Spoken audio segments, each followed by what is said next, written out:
K through 12 scholarships funded by public money are once again the topic of conversation in Nebraska. Good evening. I'm Brian Mastery. And I'm Jacqueline Fernandez. Today, Governor Pillen ceremoniously opted into a new federal program tied to the Big Beautiful Bill.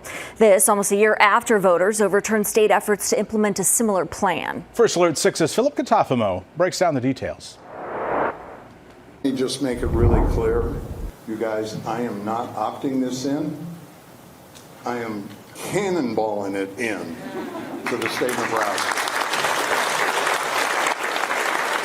Amid a round of applause, Governor Jim Pillen signed an executive order on Monday. It opts Nebraska into the federal tax credit scholarship program. This is really about students and families and ultimately engagement in the community. The program will provide K through 12 scholarships for families. It will also give taxpayers a credit for contributions toward those scholarships. Families earning less than 3 times their area median income will be eligible. In Douglas County, that means families cannot make more than about $240,000. Opting into this federal program will be transformative for my family and for countless families across our community and our state.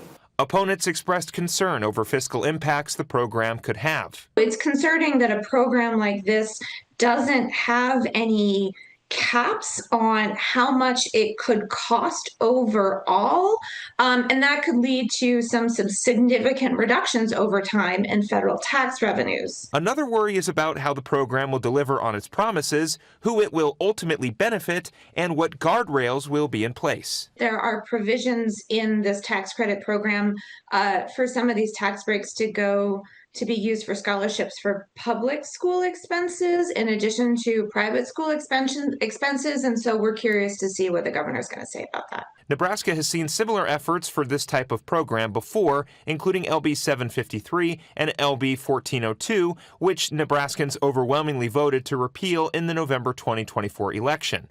At Monday's presser, Congressman Mike Flood had high praise for fellow Representative Adrian Smith, who championed this in the Big Beautiful Bill. Adrian Smith championed this provision in the One Big Beautiful Bill. He was the author, he was the inspirer, he was the one that went to bat inside the Ways and Means Committee to make this happen. In Omaha, I'm Philip Katafamo, First Alert 6. The program is scheduled to take effect in 2027. We have more reaction to the governor's announcement on our website, firstalert6.com.